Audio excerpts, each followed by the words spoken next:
तो हम जो आज बात करेंगे संसद की स्थायी समितियों पर बात करेंगे।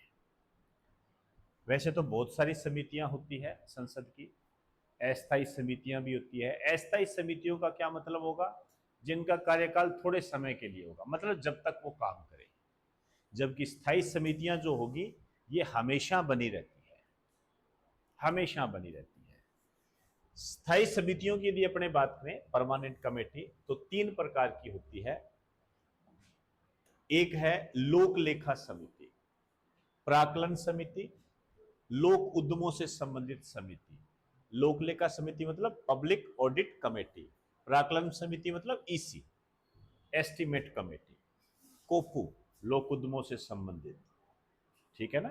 Committee on public undertaking, committee on public undertaking, लोक उद्यमों से संबंधित। गठन के बारे में जब इसकी बात करें तो 1921 में इसकी गठन हुआ था या इसकी स्थापना हुई थी। ये जो 1921 का हुआ था ये आजादी से पहले की बात है, और ये हुआ था भारत शासन अधिनियम 1919 के तहत। आप जानते हो ये जो 1919 का एक्ट है ये बहुत महत्वपूर्ण होता है। मॉन्टेग्यू चेम्सफोर्ड सुधार के नाम से इसको जाना जाता है। आरएस 2016 में इससे संबंधित क्वेश्चन आया था। इसी का एक भाई 1909 का माना जाता है, भारत शासन अधिनियम, जिसे मोरले मुंडो सुधार के नाम से जानते हैं, वो भी खूब पूछा जाता है।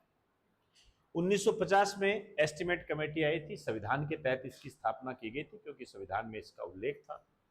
1964 के अंदर एक समिति गठित की गई थी, कृष्ण मेनन समिति, कृष्ण मेनन समिति। उसकी सिफारिशों के आधार पर ये इसका गठन हुआ था। तो यहां पर लिख दीजिए कृष्णा मेनन समिति की सिफारिशों के आधार पर, कृष्णा मेनन समिति की सिफारिशों के आधार पर। सदस्यों पर क्वेश्चन खूब आते हैं, लेकिन यहां पर आपको विशेष रूप से एक बात ध्यान रखनी है कि इन कमेटियों में कोई भी मंत्री नहीं होता है, केवल मेंबर होंगे। लोकसभा के भी हो सकते हैं, राज्यसभा के। जैसे यदि हम पीएसी की बात करें और स्कोपू की बात करें तो इन दोनों में 22 सदस्य होते हैं, ये पूछे जाते हैं। दोनों का सेम सिस्टम है, सेम स्ट्रक्चर है। लोकसभा से 15 आएंगे और राज्यसभा से 7 आएंगे। यहां भी सेम है, 22 है, लोकसभा से 15, राज्यसभा से 7 है।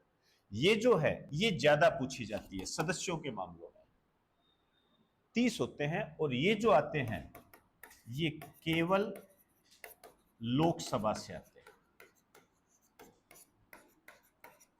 आपका एग्जामिनर आपसे क्वेश्चन ये पूछता है कि ऐसी कौन सी समिति है जिसमें राज्यसभा का प्रतिनिधित्व नहीं होता है, तो वो प्राक्कलन समिति होती है। एस्टीमेट कहते ना, एस्टीमेट लगाओ। क्लियर? चलिए नेक्स्ट। अब देखिए ये पीएससी, इसी का कंपैरिजन चल रहा है। अध्यक्ष देखिए, अध्यक्ष इसके इंपॉर्टेंट होते हैं। 2 मिनट मेरी बात सुन लीजिए। अध्यक्ष का जो कार्यकाल होता है वो 1 वर्ष होता है सभी का, ठीक है। यदि हम इसके अध्यक्ष की बात करें तो इसका है वैजयंत पांडा, वैजयंत पांडा। क्लियर?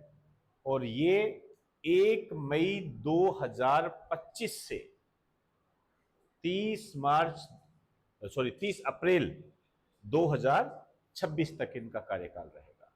अभी इनका जो कार्यकाल चालू हुआ है 1 मई 2025। मैं चाहूंगा कि यहां आप लिख सकते हो, वैसे सभी के लिए यही है, 1 मई 2025 से 30 अप्रैल 2026 तक। वैजयंत पांडा, इनका भी सेम है। ये है संजय जायसवाल, संजय जायसवाल। यहां जो है थोड़ा ध्यान से, यहां पर क्या होता है, सामान्यतः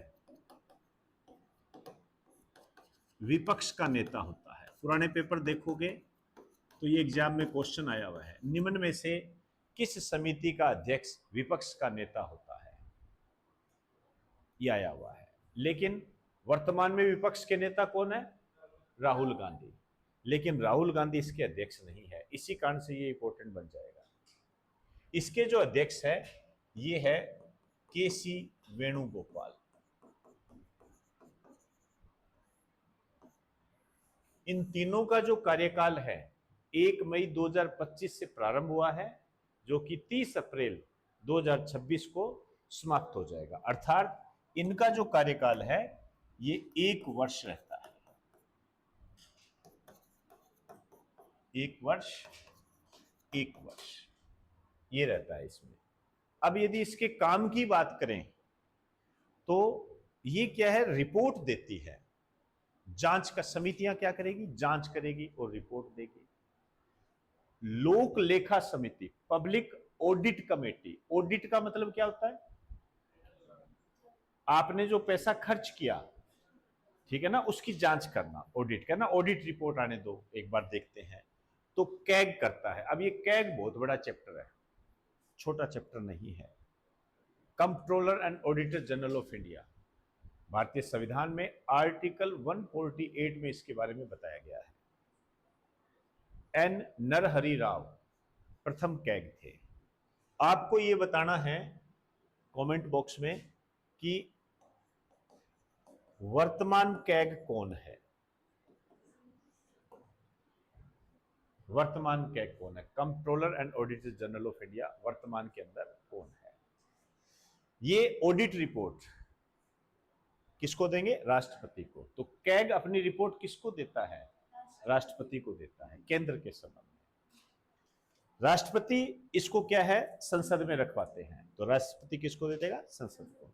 संसद इसकी जांच के लिए पीएससी को देता है। पीएससी मतलब पब्लिक ऑडिट कमेटी, लोक लेखा समिति। पीएससी जो है ये कैग से सलाह भी ले सकती है, भाई आपने कैसे तैयार किया, क्या किया। इसी कारण से पीएससी को, या आप कह सकते हो कि कैग को पीएससी का मित्र कहा जाता है। तो इसमें लिख दीजिए एक लाइन, यह कैग से सलाह भी ले सकती है। यह कैग से सलाह भी ले सकती है। इसी कारण से कैग को पीएससी का मित्र कहा जाता है। अंडरलाइन कर दीजिए, पीएससी का मित्र कहा जाता है। आइए, अब सेम यही बात है यहां पर भी। ये लोक उद्यमों से संबंधित रिपोर्ट है, ठीक है। लोक उद्यम क्या होते हैं? पब्लिक एंटरप्रेन्योर, लोक उद्यम आप समझ सकते हो, सरकारी कंपनी।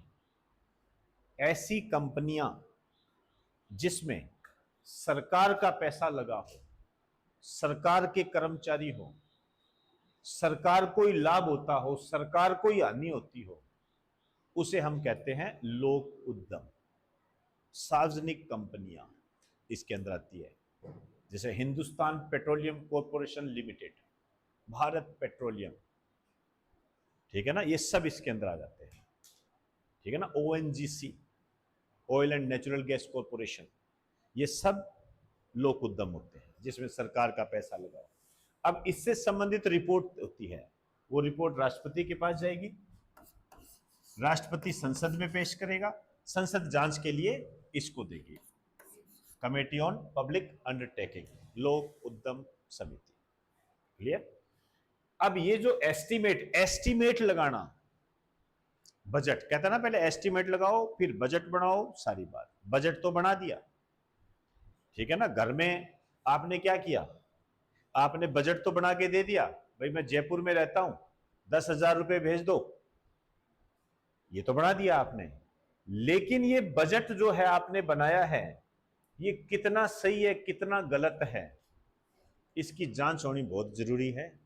पता लगा इसके अंदर आप अपने खर्चे, पर्सनल खर्चे भी डाल दिए आपने, ठीक है ना। जो वो खर्चे जो किसी को बताए नहीं जा सकते, वो खर्चे भी इसके अंदर डाल लिए। तो इसी तरीके से क्या होता है, जो मंत्रालय होते हैं, विभाग होते हैं, वो अपना खर्चा बताते हैं, कि हमें इतना चाहिए, हमें इतना चाहिए, हमें इतना चाहिए, लेकिन कौन सही मांग रहा है, ठीक है ना, उसकी जांच ये ईसी करती है। तो बजट क्या होता है, इसमें लिख दीजिए, यह अनुमान पर आधारित होता है कि नहीं होता है, अनुमान पर आधारित होता है। और ईसी, ठीक है, यह जांच करती है कि बजट वास्तविकता के कितना निकट है।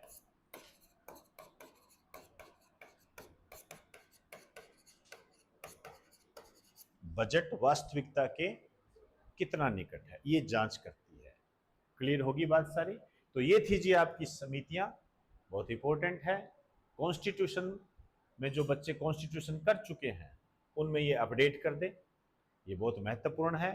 सदस्य पूछे जाते हैं, अध्यक्ष पूछे जाते हैं, स्थापना वगैरह किस नमैन समिति पूछी गई है आपसे, कार्यकाल वगैरह पूछ लेते हैं। ऐसा कोई पॉइंट नहीं है जो एग्जाम में अभी तक आया नहीं हुआ है, महत्वपूर्ण।